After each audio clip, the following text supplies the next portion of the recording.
আমি হেরে গেছি। আমি একবার দুবার বহুবার হেরে গেছি।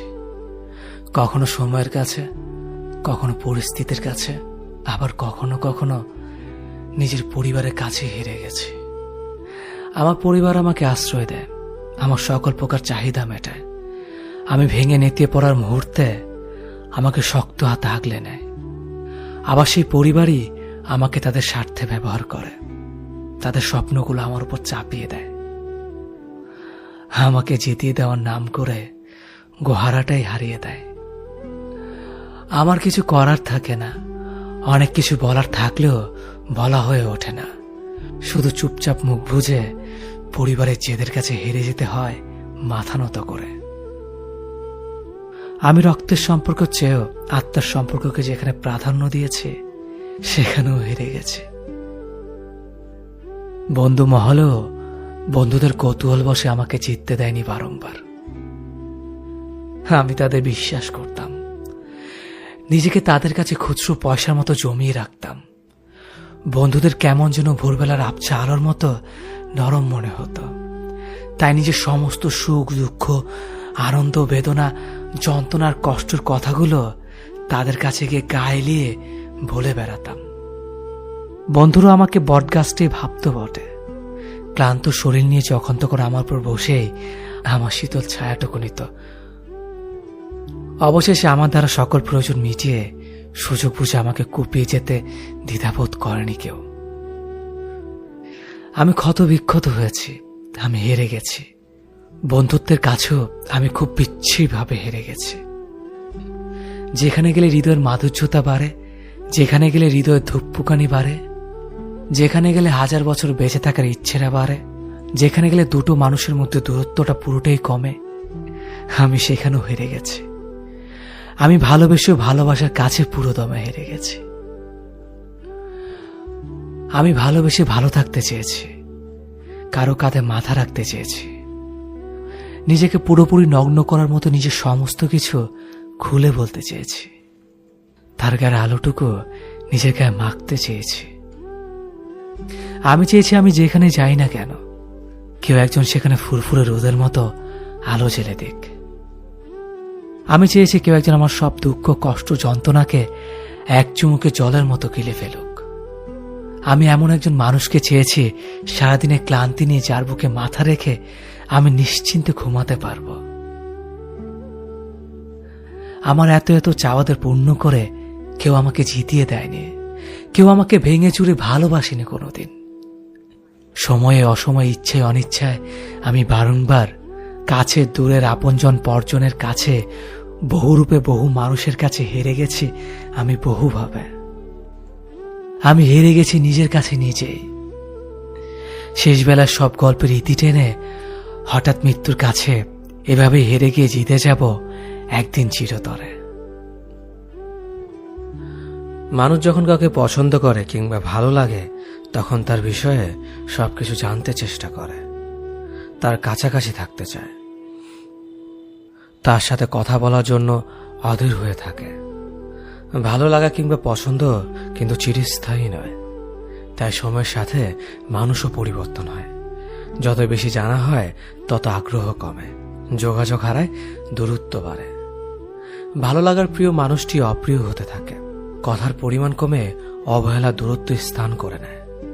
ইনবক্সের সবুজ আলো দেখলেও মেসেজ করা হয় না, অপমান আর অবহেলায় পড়ে থাকে অপেক্ষা ঘিরে। এই ভালো লাগা কিংবা পছন্দের সাথে যখন ভালোবাসা মিশে যায়, তখন কষ্ট আরো বেশি হয়।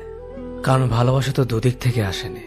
কারো কাছে ছিল স্বামীর শুধুমাত্র জানার আগ্রহ, আর কেউ জানতে গিয়ে নিজে ভালোবাসে জড়িয়ে পড়ে। জানা আর অজানার মধ্যে আটকে পড়ে দুজন, কিন্তু একজন জানা শেষে অপ্রিয় ঘোষণা করে চলে যায়, আর অপরজন প্রিয়জন হারানোর ব্যথায় নিস্তব্ধ হয়ে যায়। ভালো লাগার ভালোবাসার ফারাক না বুঝতে পেরেই আমরা ভুল করি, ভুল মানুষকে ভালোবাসি। মানুষ ভুল হলেও ভালোবাসা তো ভুল নয়। থাকুক না হয় কিছু ভালোবাসা একতরফা হয়েই, ভালো থাকুক প্রিয় মানুষটির গল্প না হয় অপ্রিয় হয়েই। নানান বাহানায় আমরা দূরে চলে গিয়েছিলাম। তুমি একটা সময় আমাকে খুব চাইতে। সময়ের ব্যবধানে নিজেকে তোমার কাছে একদম সস্তা করে দিয়েছিলাম। মানুষ যেটা খুব করে চায় সেটা সে একবার পেয়ে গেলে তার প্রতি আকর্ষণ কমতে শুরু করে। এটা একটা শর্তের মতো, এটা সবার ক্ষেত্রেই হয়। কিন্তু তোমাকে একটা ব্যতিক্রম মানুষ ভেবেছে তুমি এমন করবে না, ঘুরে ফিরে করলে তাই। নিজের আত্মসম্মান যা নষ্ট হয়ে যায় সেটা সে আর ফিরিয়ে আনতে পারে না। তেমনি যে আমি তোমার মতো অকৃতজ্ঞ মানুষের দেখা পেয়ে গেছি, আমি আর অকৃতজ্ঞ হতে পারলাম না। নিজেকে তোমার প্রতি কৃতজ্ঞ মনে হয় এখন। আত্মসম্মান হারিয়ে কৃতজ্ঞতা স্বীকার করার মানসিকতা পেয়েছি। আমরা কিছু হারালেই কিছু না কিছু ফিরে পাই। সুখ হারিয়ে দুঃখ পাওয়াটাও একটা অর্জন। কত শত মানুষ আছে একটু শান্তিতে কাঁদতেও পারে না। তাদের কষ্টটা ঠিক কোথায় তারা বুঝতেই পারে না। আমি সেদিক থেকে তোমার প্রতি কৃতজ্ঞ। এখন জানি, এখন বুঝি, বেশি সুখে থাকাটা আসলে মানুষের ধর্ম নয়। কাউকে ছেড়ে চলে যাওয়াটাও আমাদের ধর্ম নয়। তবু আমরা কাউকে না কাউকে ছেড়ে আসি, ভুলেই যাই এই একই মানুষটা আমিও হতে পারতাম। স্টেশনে প্রিয়জন ফেলে আসার যন্ত্রণা প্রিয়জনরাই বোঝে। তুমি বুঝলা না, এই ট্রেনও একদিন কোন এক স্টেশনে থামবে। সেখানে দেখা হবে, দেখা হতেই হবে। ট্রেনেরও ঘরে ফেরা লাগে। কেউ আমাকে ভালোবাসলেই মনে হয় সে আমার মনের মতো হয়ে চলুক। আমি যা পছন্দ করি সে তাই করুক। আমার যা কিছু অপছন্দের সে এড়িয়ে যাক। এই ব্যতিক্রম হলেই আমি ভাবি আমার পছন্দ অপছন্দের কোনো প্রায়োরিটি দেয় না। সে আমাকে কতটুকুই বা ভালোবাসতে পারে। আমি যাকে ভালোবাসি সে চায় আমি তার মনের মতো হয়ে চলি। তা যা কিছু অপছন্দের আমি তা এড়িয়ে যাই, তা যা কিছু পছন্দের আমি তাই করি। এর ব্যতিক্রম হলেই সে ভাবে আমি তার মতামতের প্রায়োরিটি দিচ্ছি না। অথচ আমাদের দুটি জীবন আলাদা, আমরা দুটি মানুষ আলাদা, আমাদের পছন্দ অপছন্দ আলাদা, আমাদের ভালো লাগা মন্দ লাগার কারণ আলাদা, আমাদের স্বপ্ন আলাদা। এই যে নিজেকে প্রতিষ্ঠিত করার চর্চা, এটা অপরাধ নয়। জীবনের জন্য মানুষ লাগে। মানুষের জন্য জীবনকে স্যাক্রিফাইস করার অনুভূতিটা খুবই সাময়িক। আমরা এত বড় একটা হৃদয় নিয়ে মানুষকে ভালোবাসার পর এতটা সংকীর্ণ হয়ে যায় কেন, কে জানে। আমরা কেন একজন আরেকজনের পৃথিবীকে সংকুচিত করে দিতে চাই? ভালোবাসলে স্বাধীনতা দিতে হয়। স্বাধীনতা মানেই উড়ে যাওয়ার ভয় নয়। যে তোমাকে ভালোবাসবে স্বাধীনতা পেলেও সে এসে তোমার পাশে বসে থাকবে। যে ভালোবাসবে না, তাকে আটকে রাখলেও সে তোমার নয়। একটা নির্দিষ্ট বয়সের পর ছেলেরা যেন পরিবারের বোঝা হয়ে দাঁড়ায়।